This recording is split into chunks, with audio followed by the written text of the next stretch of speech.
Assalamualaikum warahmatullahi wabarakatuh. Selamat datang kembali di Fiksi Cerita Horor. Untuk kisah kali ini ada sebuah kisah yang berjudul Mayat Pengantin. Cerita ini kami ambil dari Kumparan yang ditulis oleh Bang Eson. Dan untuk seperti apa kisahnya, mari kita masuk ke ceritanya. Mayat Pengantin. Sri mencoba satu persatu kebaya pengantinnya. Sesekali membalikkan badan, lalu berhadap kembali ke cermin. Ia tersenyum, matanya berbinar terharu lantaran sudah pacaran selama 8 tahun dengan Putu. Akhirnya lelaki itu melamarnya. Sebenarnya Sri sudah meminta 1 tahun yang lalu, namun saat itu tabungan Putu belum cukup untuk menggelar pesta pernikahan. Sri pun bersabar menunggunya. Bahkan ia pun rela menjadi pemetik jagung untuk membantu tabungan pacarnya itu. Besok adalah hari pernikahannya dengan Putu. Ia harus tampil secantik mungkin di hadapannya. Ada 10 kebaya pengantin yang hanya 2 yang harus ia pilih. Sri bingung karena semua kebaya itu bagus-bagus. Semuanya cocok dikenakan di tubuh Sri yang langsing dan tinggi semampai. Ia kemudian duduk di tepi tempat tidur, meraih smartphone kesayangannya.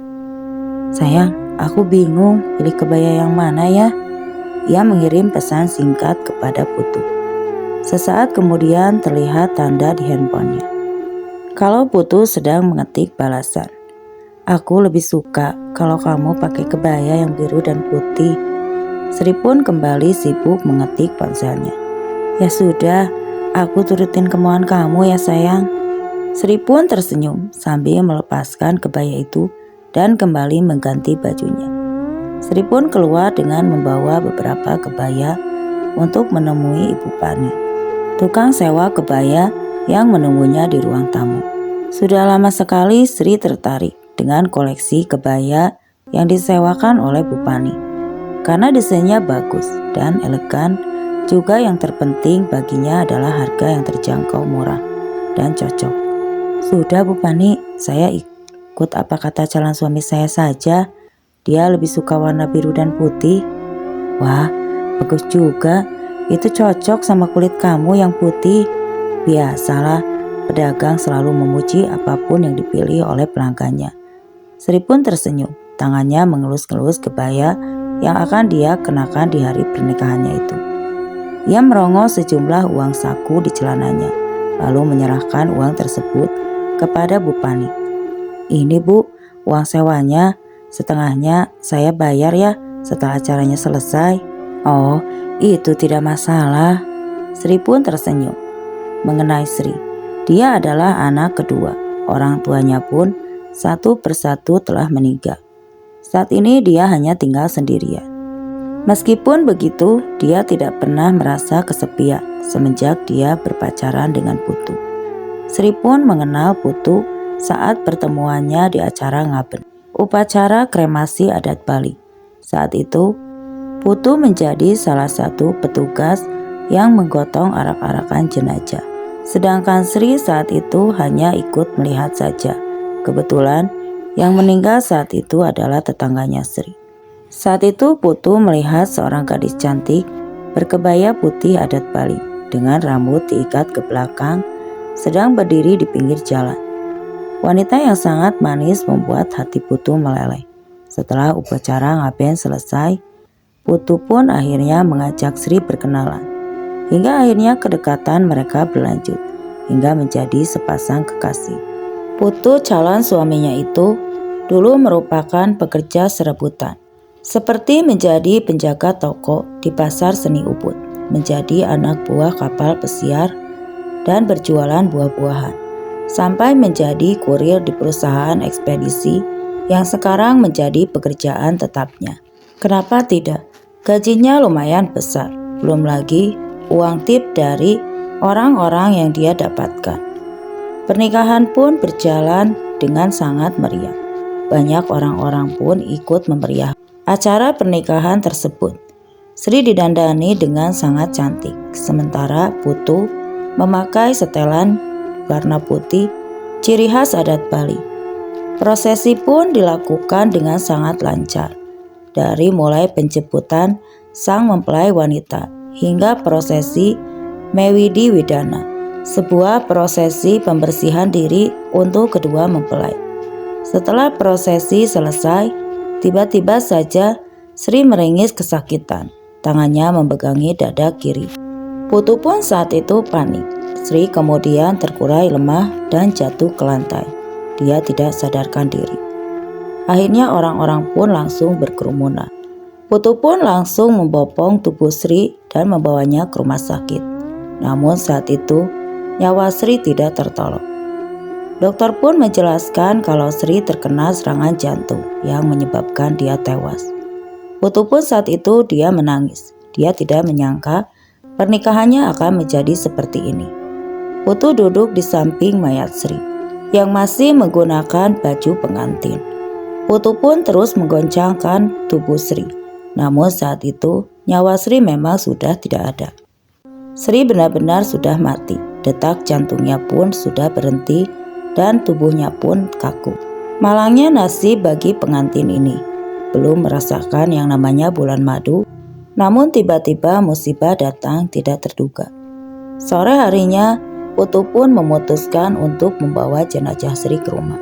Dan orang tuanya pun setuju untuk mengurus jenazah Sri dilakukan oleh keluarga Putu.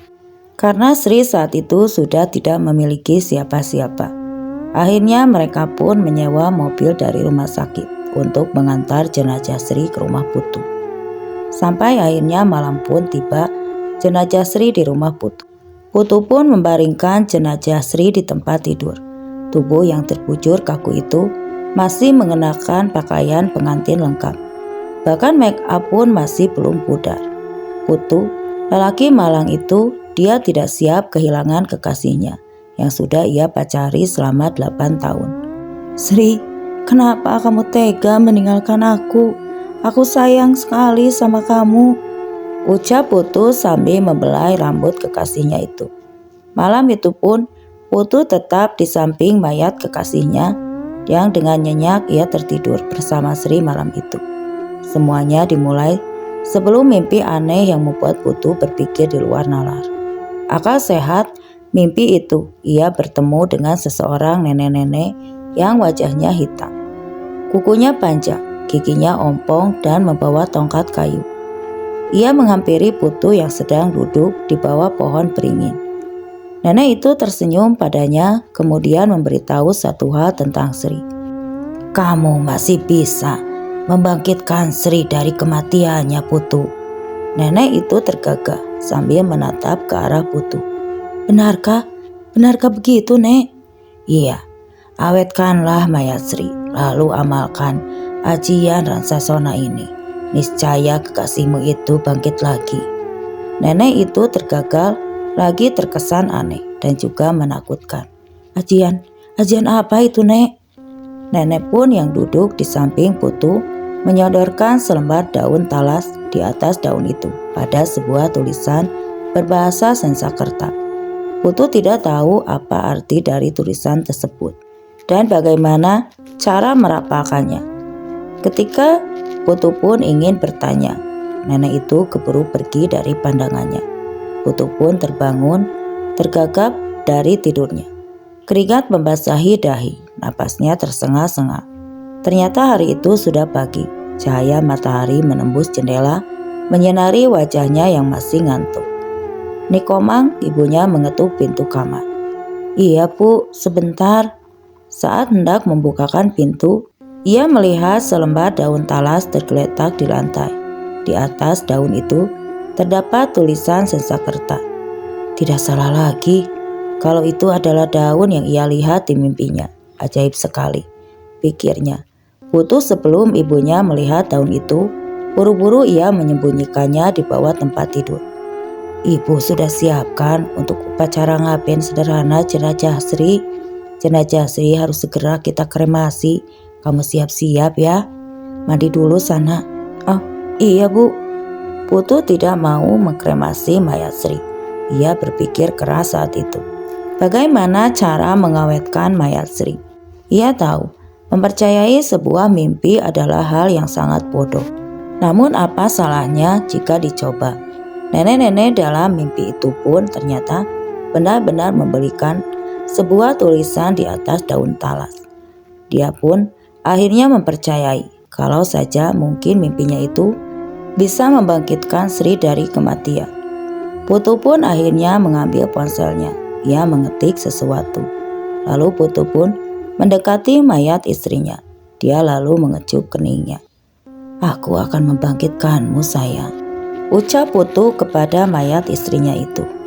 "Bu, aku mendapat telepon dari keluarganya Sri di seberang pulau.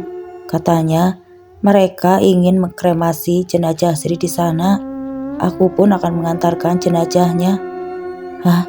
Keluarga Sri? Keluarga Sri siapa?" Ibunya Putu mengerutkan dahinya karena bingung. "Dia, setahu Bapak, Sri sudah tidak punya siapa-siapa lagi," Imbu kata bapaknya Putu. Karena memang bapaknya itu setahunya keluarga Sri sudah tidak ada semua. "Aku pikir juga seperti itu, tapi ternyata masih ada, Pak. Aku kaget tadi ditelepon sama mereka." "Coba kamu telepon lagi mereka, Bapak mau dengar." Bapaknya Putu tidak percaya dengan perkataan anaknya itu. Putu merengok telepon genggamnya lalu menelpon seseorang tersebut. "Halo, ini keluarga Sri yang dari mana ya? Setahu kami Sri sudah tidak punya keluarga lagi." "Oh iya Pak, saya saudara jauhnya dari BAP. Dulu bapak saya itu sepupunya bapaknya Sri." Suara di seberang telepon terdengar asing. "Kamu yang mau mengkremasi jenazah Sri?" "Iya Pak." "Ya sudah, kalau itu maumu." Ayah Putu yang tadinya terlihat tegang sekarang cerah kembali. Rencananya berhasil. Ia memang meminta tolong kepada seseorang untuk berpura-pura menjadi saudara jauhnya Sri. Dia juga ingin meminjam sebuah rumah milik Wayang yang tidak ditempati. Awalnya Wayang menolak rumah itu untuk dipinjamkan karena dia merasa ide Putu itu sudah sangat gila. Dia mau menghidupkan orang mati. Siapapun pasti tidak akan ada yang bisa menghidupkan orang yang sudah mati. Namun Putu pun terus membujuk. Dia terus meminta kepada Wayang. Akhirnya Wayang pun memberikan rumah itu.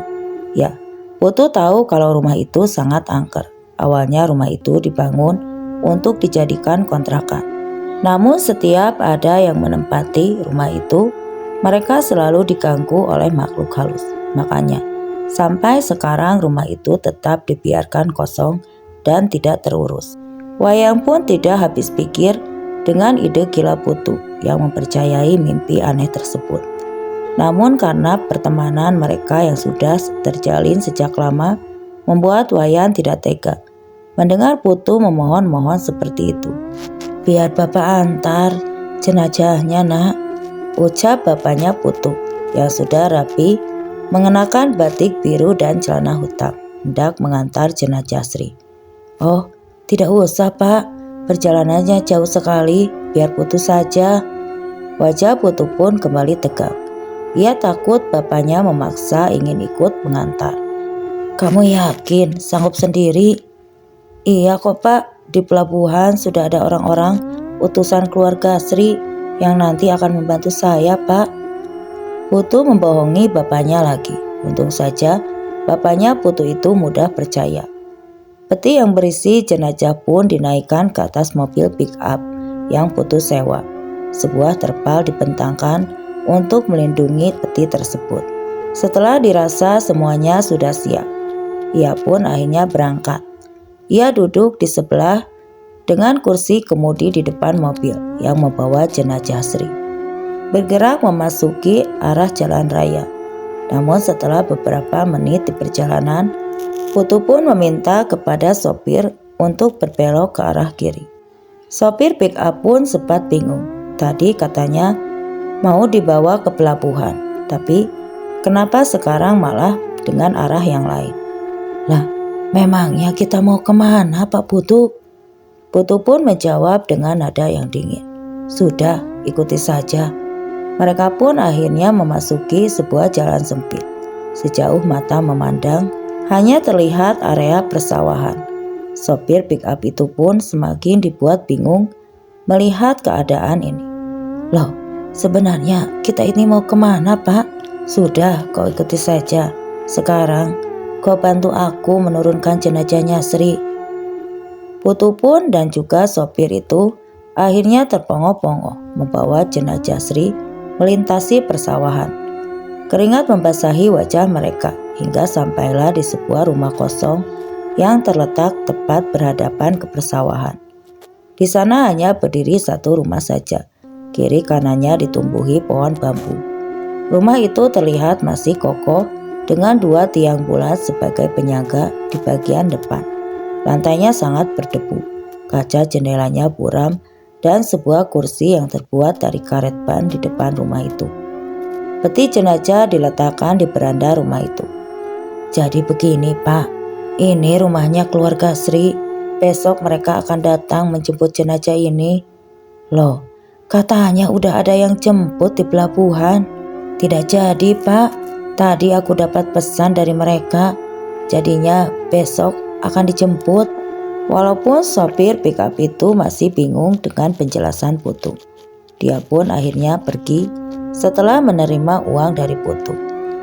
Putu sengaja menyewa supir dari kota supaya dia tidak bertemu lagi dengan bapaknya, dan rencana Putu pun akan terlaksana dengan baik. Putu pun akhirnya menyeret peti mati Sri ke depan pintu. Dia harus menunggu Wayang datang, karena saat itu Wayang masih memegang kunci rumahnya. Putu pun akhirnya membuka peti mati Sri. Dia melihat tubuh Sri yang sudah kaku dengan wajah pucat. Semalam Putu sudah melumurinya dengan pengawet. Dalam peti itu, Sri masih mengenakan kebaya pengantin lengkap. Putu tersenyum, lalu mengecup kening Sri. Sri, kau akan hidup lagi. Wayang akhirnya datang. Ia adalah seorang lelaki kurus, berambut gondrong. Rambutnya diikat ke belakang. Ia mengenakan jaket kupluk berwarna hitam dan celana jeans biru. Wayang datang sendirian. Ia tidak mau kalau orang lain ada yang tahu tentang rencana gilanya. Itu wajah Wayang terlihat khawatir. Perlahan ia membuka peti dan dia pun lalu menggelengkan kepalanya. Tidak menyangka kalau sobatnya itu percaya dengan mimpi. Aku yakin ini tidak akan berhasil. Wayang berdecak kesal. Aku harus mencoba terlebih dahulu. Putu pun akhirnya memberikan selembar daun talas dari tasnya. Kau lihat, ini nenek dalam mimpiku yang memberikannya. Wayang mengambil daun talas yang bertuliskan bahasa Sanskerta. Dahinya berkerut. Berapa lama kau akan mengawetkan mayat istrimu, Putu? Putu memalingkan pandangan, terlihat sedang berpikir. Mungkin sebulan, mungkin atau lebih, atau sampai Sri hidup lagi. Kau gila, Putu. Sudahlah, biarkan Sri tenang, kita kremasi saja. Kau bisa cari wanita lain. Aku tidak bisa hidup tanpa Sri. Kau sendiri kan tahu bagaimana aku sangat mencintai Sri. Aku yakin dan aku akan membuktikan kalau Sri bisa hidup kembali. Sudahlah, kau itu sangat aneh. Biarpun Wayan sangat kesal dengan sahabatnya itu, namun dia pun tetap menyerahkan kunci rumahnya. Bahkan dia pun sampai membantu menggotong jenazah temannya itu. Peti jenazah masuk ke dalam rumahnya. Sudah lama rumah ini tidak ada yang isi. Kau tahu kan kalau rumah ini angker? Iya, aku tahu. Tapi itu tidak jadi soal. Aku yakin selama tidak macam-macam, mereka tidak akan menggangguku. Debu terasa di mana-mana. Lantainya juga terlihat sangat kotor. Dindingnya masih terlihat bersih, hanya ada sarang laba-laba saja di sekitar sudutnya. Walaupun sudah lama tidak ada yang mengisi, peralatan rumah itu terbilang lengkap. Semua ditutupi kain putih agar terhindar dari debu. Putu, kamu harus membersihkan rumah ini dulu. Sudah lama rumah ini tidak ditempati. Aku takut ada ular yang masuk rumah, kata Wayang sesaat sebelum pamit pulang. Kau tenang saja, Wayan.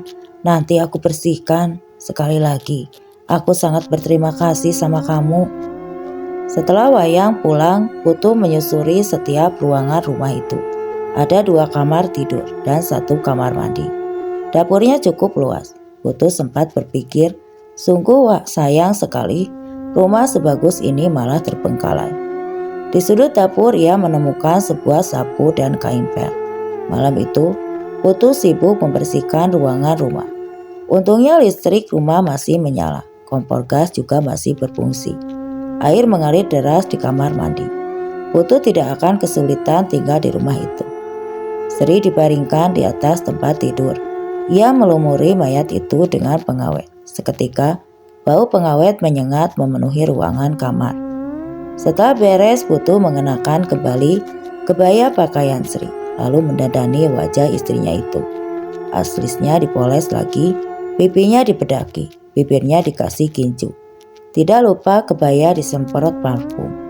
Setelah itu, Putu membaringkannya di samping Sri. Ia memeluk tubuh Sri, ia mencium pipinya. Mimpi itu pun akhirnya datang lagi. Seorang nenek yang wajahnya percis seperti yang Putu lihat tempo hari. Dia mengucapkan mantra yang tertera di daun talas kemarin dengan terbata-bata dan pelan-pelan. Putu mengikuti ucapan nenek itu. Nenek itu pun menyodorkan 2 jarum jahit kepada Putu. "Benamkan 2 jarum ini di jempol kaki Sri," ucap nenek tersebut, menyodorkan sebuah jarum jahit. Putu pun menerimanya. "Lalu apa yang harus aku lakukan, Nek?" Nenek itu pun akhirnya menjelaskan dengan teliti apa-apa saja ritual yang harus dilakukan untuk Putu untuk membangkitkan kembali istrinya.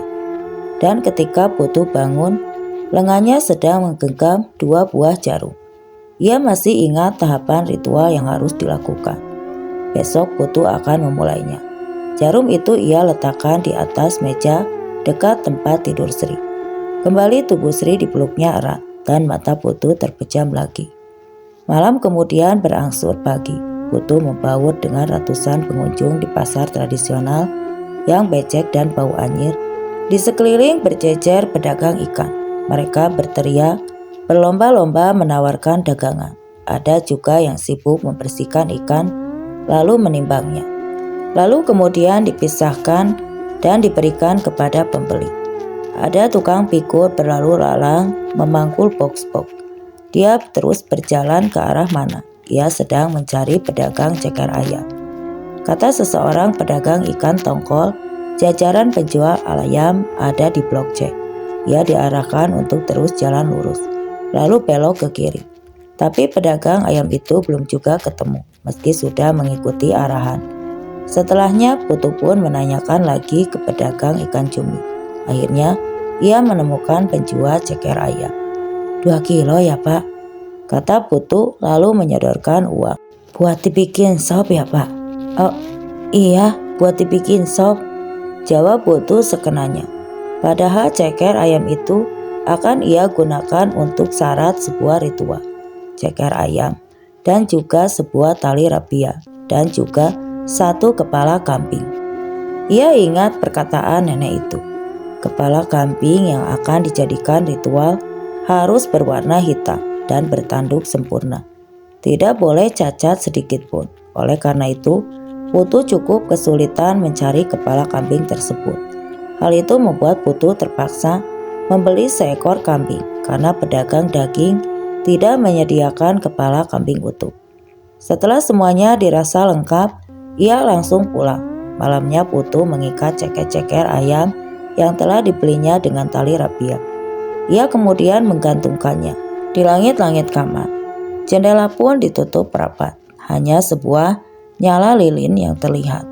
Dia pun mengambil sepucuk daun kering yang bertuliskan Sesakerta dari dalam tasnya. Dia pun masih ingat betul cara merapalkannya. Dengan terbata-bata, Putu pun membaca tulisan tersebut. Setelah dibaca berulang-ulang, tidak ada perubahan kepada Sri. Sri masih terlihat pucat, kering, dan tidak bergerak sama sekali. Putu tidak putus asa. Ia kembali merapalkan mantra yang sama. Semakin bibirnya, semakin mengucapkan mantra yang singkat itu. Selang beberapa saat, tiba-tiba lilin yang berada di hadapannya itu Seketika padam, seperti ada yang meniup. Namun Putu tetap fokus, dia tidak terganggu. Namun saat sila tangannya diletakkan di atas dengkul, angin perlahan terhembus, menggoyangkan puluhan ceker ayam yang bergelantungan. Kepala kambing yang baru tadi sore dipenggal perlahan bergerak. Di bagian pangkal kepala kambing itu masih ada bercak darah. Mata kambing itu tiba-tiba melotot.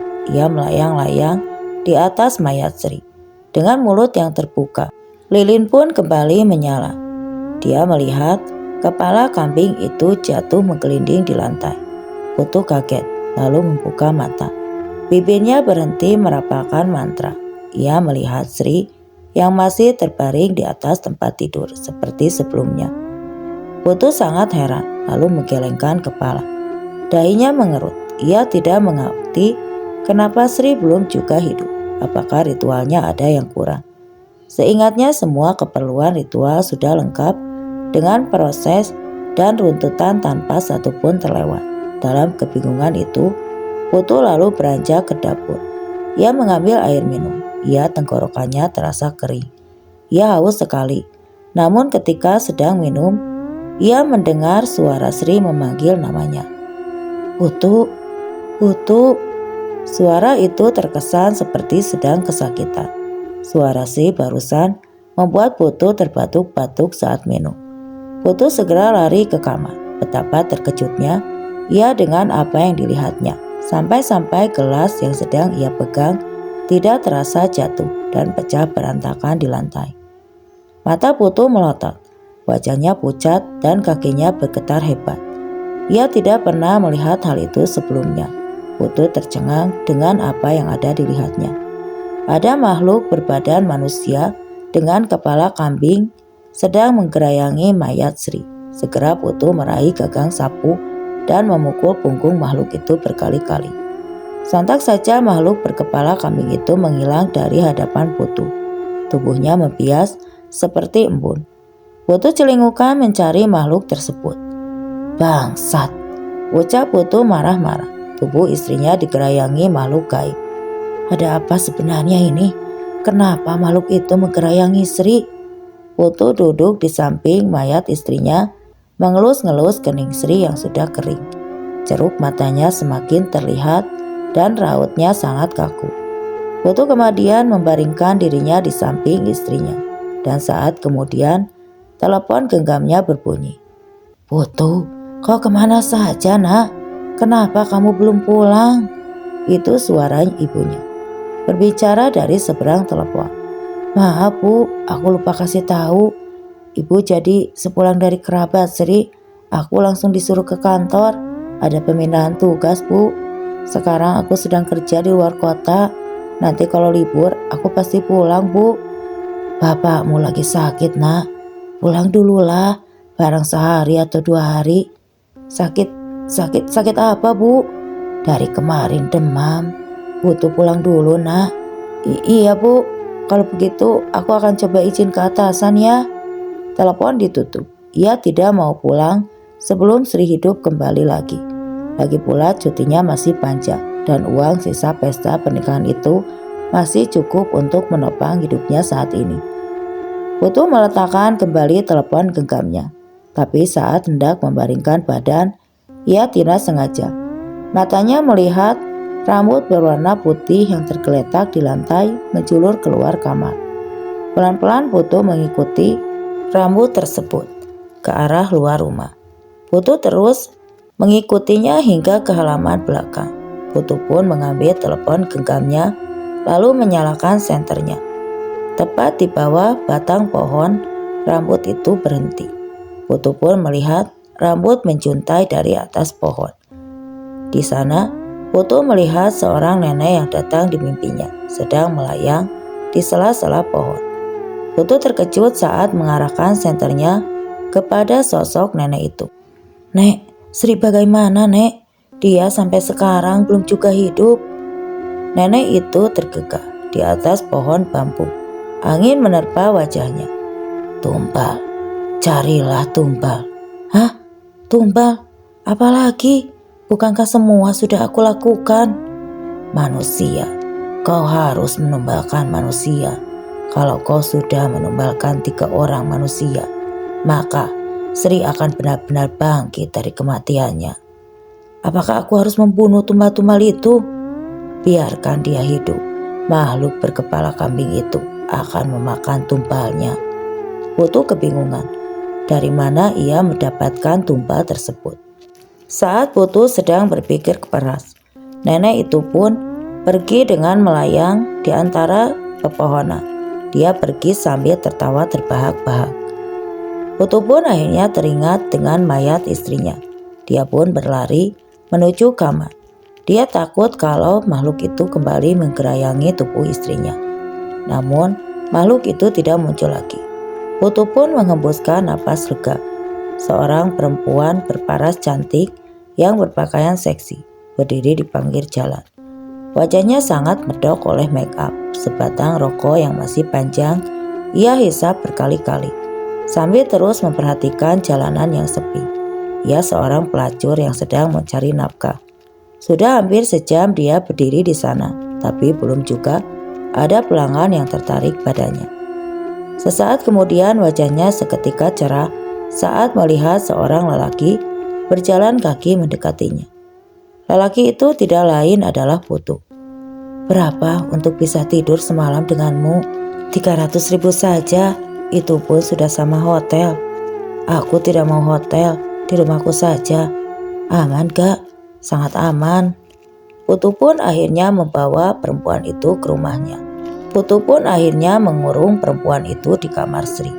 Dia pun akhirnya mendengar teriakan-teriakan. Putu pun bergidik ngeri. Mendengar jeritan kesakitan. Dia tidak bisa membayangkan bagaimana sakitnya ketika makhluk berkepala kambing itu memakan pelacur itu. Namun setelah beberapa saat, sudah tidak lagi terdengar teriakan di dalam kamar. Dia pun lalu memasuki kamar itu. Terlihat ada bercak darah berceceran di lantai. Ia buru-buru menghampiri mayat Sri yang ajaib. Tangan kanan Sri terasa hangat, seperti ada darah yang mengalir di dalamnya. Putu semakin semangat untuk melakukan ritual ini. Besok dia akan mencari tumbal lagi. Airin membetulkan kerah bajunya. Ia mundur 1 langkah karena sepatunya terkena cipratan air. Dia pun menggulung lengan bajunya, disingkirkannya. Ke sebagian, akhirnya terlihat gelang yang terbuat dari akar pohon kecapi. Itu bukanlah gelang sembarangan. Itu merupakan sebuah jimat dari gangguan manusia dan jin jahat. Ayahnya yang memberikan itu. Maklum, Airin sejak kecil dia sering sekali kesurupan. Kata orang kampung, tubuhnya harus dijaga, selalu dijaga dengan jimat pengusir jin jahat. Dan semenjak mengenakan gelang itu, ia tidak pernah lagi kesurupan. Ia sedang berdiri di halte angkot. Kebetulan hujan mengguyur deras saat itu. Airin merupakan gadis Bali berumur 21 tahun. Ia seorang pekerja asisten rumah tangga yang saat itu bekerja di sebuah yayasan. Akhirnya mendapat pekerjaan pertamanya. Ia merongoh secarcik kertas dari kantong jaketnya, memeriksa kembali alamat yang diberikan yayasan. Penyalur lokasi itu lumayan jauh, tapi Airin harus tetap mendatanginya. Ia ingin segera kerja dan dapat uang. Setelah menunggu hampir setengah jam, akhirnya mobil angkot pun tiba. Dengan terburu-buru ia masuk ke dalam mobil tersebut karena takut bajunya basah. Angkot yang membawa Airin pun melaju perlahan di bawah derasnya guyuran hujan. Setelah kurang dari 40 menit perjalanan, ia akhirnya tiba di sebuah tujuan. Hujan sudah mulai reda. Ia memperhatikan sekeliling, hanya ada bentangan persawahan yang padinya mulai menguning. Sebuah kertas dirogoh dari saku jaketnya. Dia pun akhirnya mementaskan niatnya. Ia kemudian celingukan lalu melihat sebuah papan alamat yang tertancap di pinggir jalan. Airin mengangguk, alamatnya sudah benar. Ia tidak nyasar, tapi di mana rumah majikannya. Ia kemudian memincingkan mata dan dari kejauhan melihat sebuah rumah berdiri sendiri di ujung persawahan dekat pepohonan bambu. Itu pasti rumahnya, pikir Airin. Di dalam kamar, Putu memeluk mayat istrinya yang setiap hari diolesi oleh pengawet. Ajaibnya subuh Tri dari pinggang ke kepala sudah terasa hangat. Sebab beberapa hari yang lalu Putu sudah menunaikan tumbal keduanya. Tumbal itu adalah seorang petani yang sedang bekerja di sawah. Putu membujuk petani tersebut untuk masuk ke dalam rumah dengan iming-iming makanan gratis. Nyatanya ia dijebak lalu dijadikan tumbal makhluk kepala kambing. Dan hari ini akan ada seorang pembantu yang sudah ia pesan dari sebuah yayasan. Putu sangat senang karena sebentar lagi Sri akan bangkit. Ini tumbal terakhir untuk kehidupan Sri. Setelah itu, ia akan pulang dengan membangun rumah tangga yang bahagia bersama istrinya. Tidak lama kemudian seorang mengetuk pintu. Putu beranjak dari tempat tidurnya. Sebelum membukakan pintu, Putu mengintip dulu dari balik tirai jendela. Kemudian tersenyum tipis. Benar saja, ART pesanannya sudah datang. Dia pasti dikirim dari yayasan untuk menjadi ART. Dengan ramah sekali Putu membukakan pintu. Di hadapannya berdiri seorang wanita berparas cantik. Kulitnya putih, terdapat lesung pipi di pipi kanannya. Matanya tersenyum ramah. Ia membawa tas gendong yang berisikan pakaian dan kebutuhan lainnya. Saya Arini dari Yayasan Abdi Sentosa. Apa betul ini rumahnya Pak Putu? Oh iya, saya Putu. Silakan masuk. Mereka duduk di sofa. Bagaimana perjalanannya? Nyasar tidak? Oh, tidak, Pak. Syukurlah. Jadi begini, Airin. Saya mau kasih kamu tugas pertama hari ini. Saya ada urusan sebentar di luar. Kamu bisa jaga rumah ini dulu. Nanti sore saya pulang. Oh iya, bisa, Pak. Oh iya, satu lagi. Putu melangkah ke kamar itu. Istri saya, dia baru meninggal kemarin. Meninggal, Pak? Jelas saja Airin kaget. Iya, tapi tenang saja. Besok jenazahnya akan dikremasi. Lagi pula sebentar lagi akan ada kerabat yang datang ke sini. Jadi nanti kamu tidak sendiri. Dahi Airin berkerut. Ia bingung harus berbuat apa dan mengatakan apa. Ia sebenarnya takut. Tapi di sisi lain hal seperti ini adalah bagian dari tugas. Bagaimana? Bisa kan? Tanya Putu lagi menyadarkan lamunan Airin. Tapi benar kan Pak? Nanti ada kerabat Bapak yang berkunjung. Iya, kamu jangan khawatir Airin. Mereka pasti akan datang. Airin mengangguk. Baginya tugas pertama ini sangat aneh dan menakutkan. Sekarang kamu bantu saya ya. Bantu apa Pak? Melumuri jenazah dengan pengawet. Jantung Airin terasa mau copot. Baru kali ini saja dalam hidupnya ada yang minta bantuan untuk melumuri jenazah. Boleh Pak. Airin pun akhirnya mengiyakan permintaan Putu. Airin pun akhirnya masuk ke dalam kamar. Putu pun langsung mengurungnya dan menguncinya dari luar. Airin pun berteriak meminta tolong. Namun siapa yang akan bisa mendengarkannya? Jelas-jelas rumah itu hanya terdiri satu-satunya di sana. Dengan gemetar Airin pun mencari telepon genggamnya di dalam saku jaketnya. Namun sialnya, telepon genggamnya ada di dalam tas yang tertinggal di ruang tamu. Putu tertawa terbahak-bahak. Dia senang sekali karena pada akhirnya istrinya akan bangkit kembali. Namun Putu merasa aneh karena tidak terdengar suara jeritan kesakitan dari dalam kamar. Biasanya makhluk berkepala kambing itu langsung muncul untuk memakan tumbalnya. Namun kali ini berbeda. Dia masih mendengar tangisan Airin. Dia pun akhirnya merasa bingung, mondar-mandir sambil garuk-garuk kepala. Ia heran kenapa hal ini bisa terjadi. Apakah tumbalnya terlalu muda sehingga makhluk tersebut tidak mau memakannya? Putu pun namun tidak mau mengeluarkan Airin di dalam kamar. Ia masih berharap kalau makhluk itu mau menerima tumbalnya. Dia pun akhirnya mengintip dari balik celah kunci. Dia melihat Airin sedang duduk sambil memeluk dengkulnya dengan menangis ketakutan. Airin di dalam kamar hanya ingin mencoba keluar dari kamar. Dia pun melihat sebuah jendela namun tertutup oleh teralis besi. Setelah 5 jam Airin dikurung di dalam kamar. Ia pun lalu bangkit dan mendekati mayat Sri. Ia heran melihat mayat itu karena wajahnya sangat segar, tidak seperti orang mati.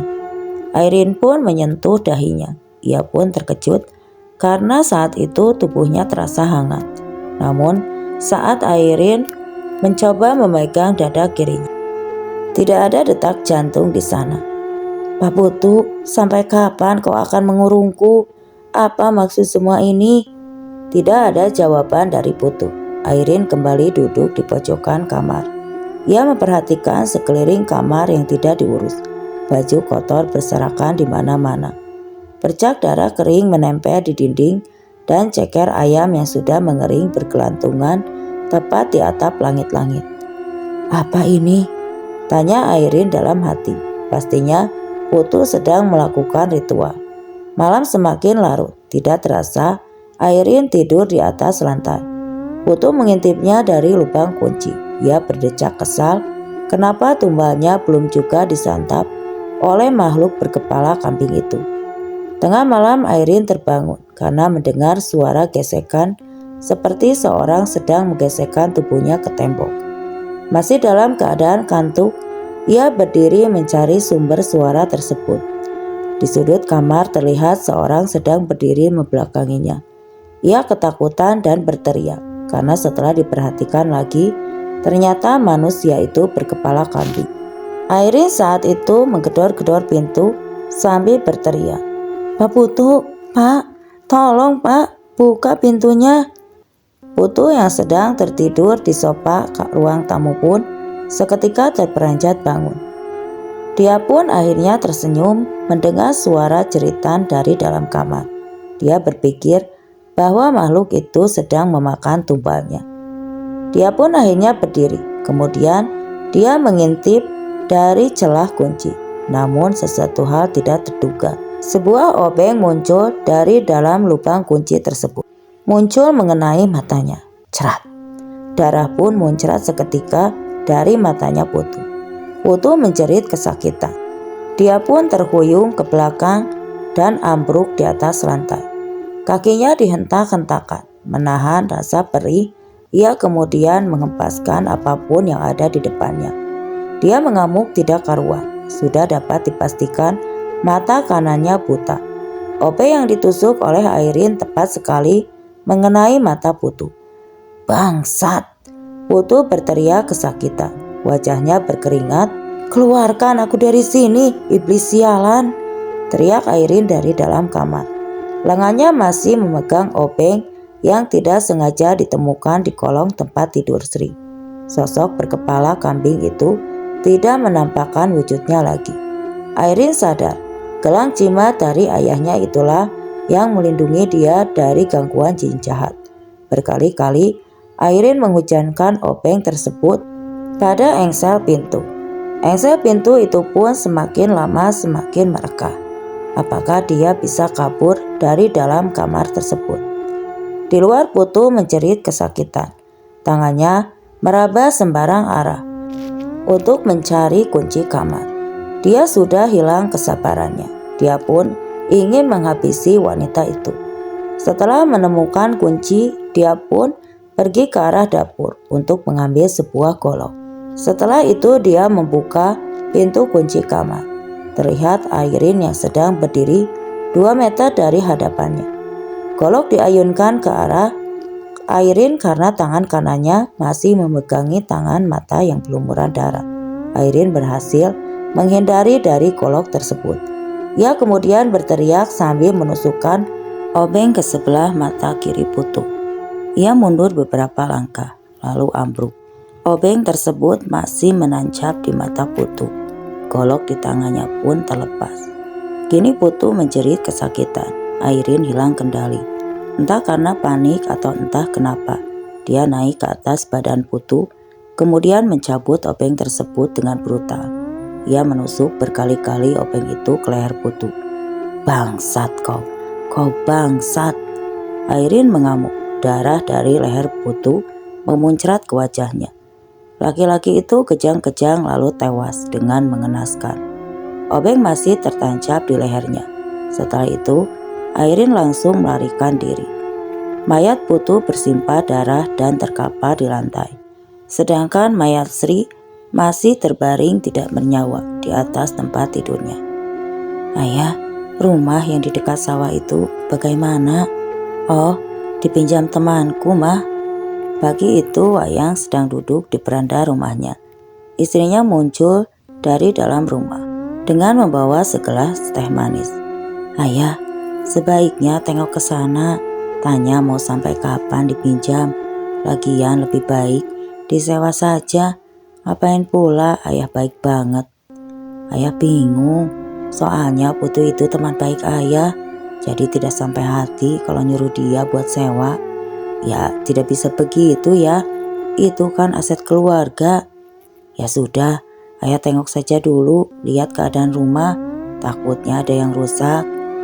Ya sudah, besok ayah tengok ke sana. Pagi sekali, Wayang pergi berangkat menaiki motor bebek. Sebabnya di sana, dia heran kenapa pintu rumahnya terbuka. Dipanggil-panggil Putu tidak menyaut. Ia masuk ke dalam kamar dan terkejut saat melihat mayat Putu terkapar di lantai dan bersimpah darah yang sudah kering. Wayang pun panik. Buru-buru ia berlari keluar, namun saat hendak menuju pintu, tiba-tiba pintu tersebut tertutup dengan sendirinya. Brak! Lalu ada sesuatu yang menarik kaki kanannya, sehingga Wayang terjatuh ke lantai. Tubuhnya diseret masuk ke dalam pintu kamar. Pintu kamar pun tertutup rapat. Ia berteriak meminta tolong, tapi tidak ada siapapun di sana yang dapat mendengarnya. Dadanya turun naik, keringat bercucuran di dahi. Setelah diseret, kakinya berhasil lepas. Ia menggedor-gedor pintu kamar, mencoba untuk mendobraknya. Namun tidak berhasil. Mayat Sri ada di atas tempat tidur, sedangkan mayat Putu terkapar di lantai dengan keadaan membusuk, dan keadaan itu pun membuat Wayan mengamuk. Keadaan di dalam kamar remang-remang. Hanya ada cahaya ventilasi saja yang masuk karena jendela di kamar itu tertutup rapat. Wayan tidak tahu makhluk apa barusan yang menyeret kakinya. Wayan tidak melihat apapun.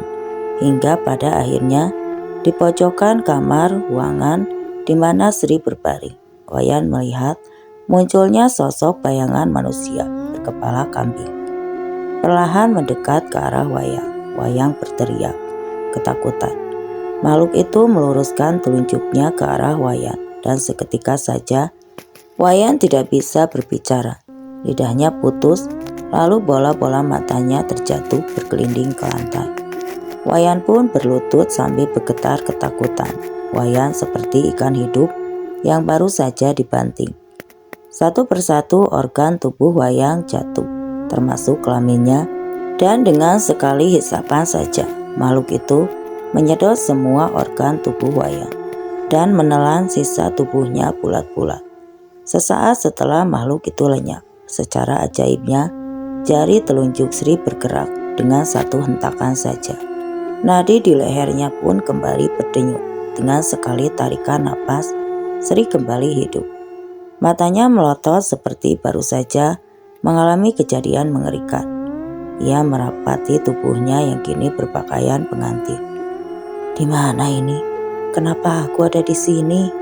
Tanya Sri di dalam hati. Ia perlahan duduk dan masih dalam posisi di atas tempat tidurnya. Diperhatikannya sekeliling ruangan kamar yang remang.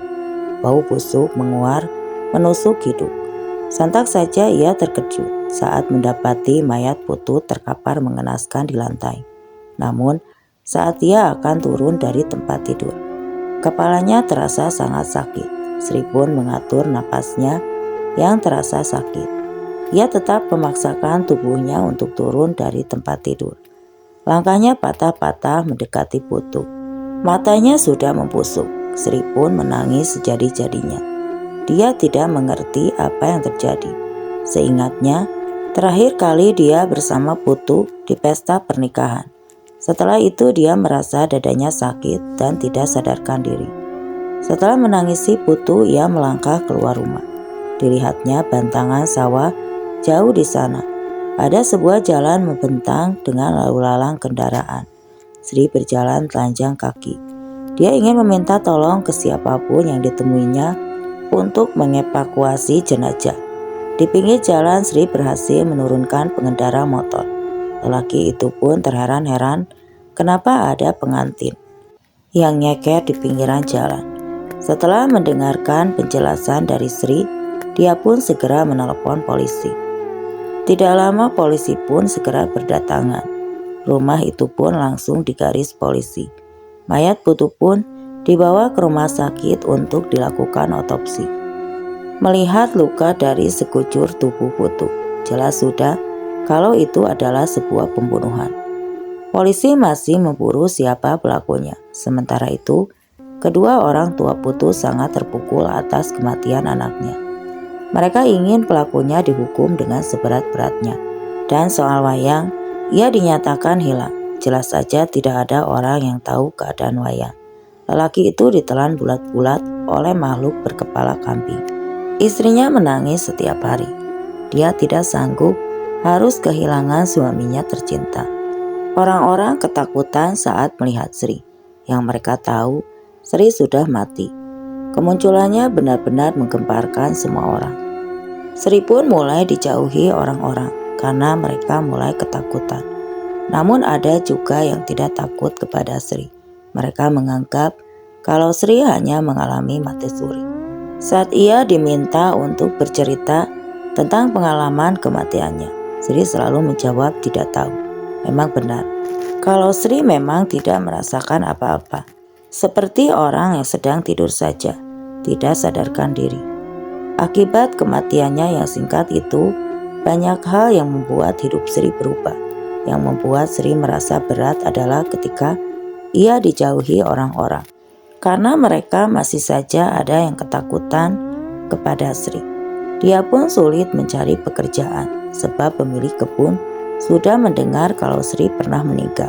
Setelah mencari kesana kemari, akhirnya ada juga yang mau menerima Sri untuk bekerja sebagai pemetik cabai. Namun ada satu hal yang tidak diketahui orang-orang.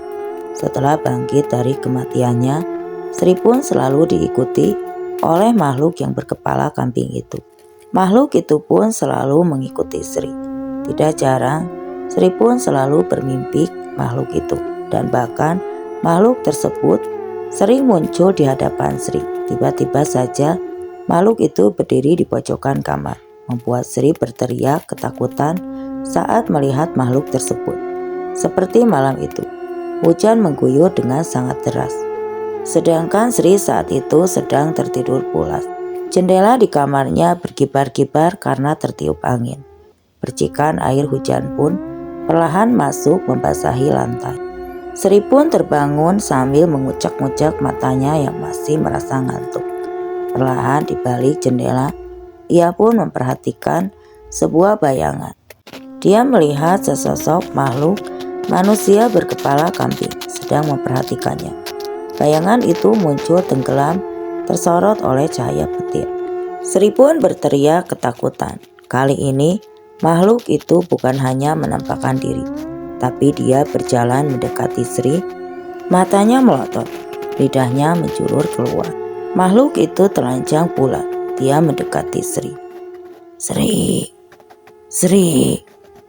Makhluk itu pun memanggil Sri dengan suara yang mengerikan keluar dari mulut makhluk tersebut. Disambut teriakan Sri yang sangat ketakutan. Tetangga Sri sebenarnya sering mendengar teriakannya, tapi mereka tidak mau ambil resiko yang mereka yakini Sri sudah meninggal, dan itu mengerikan. Sebenarnya apa yang makhluk itu mau dari Sri? Dan cerita Sri pun selesai. Oke teman-teman, terima kasih untuk yang sudah hadir di channel ini. Dan semoga saja cerita yang saya bawakan kali ini dapat menghibur. Sekali lagi, terima kasih.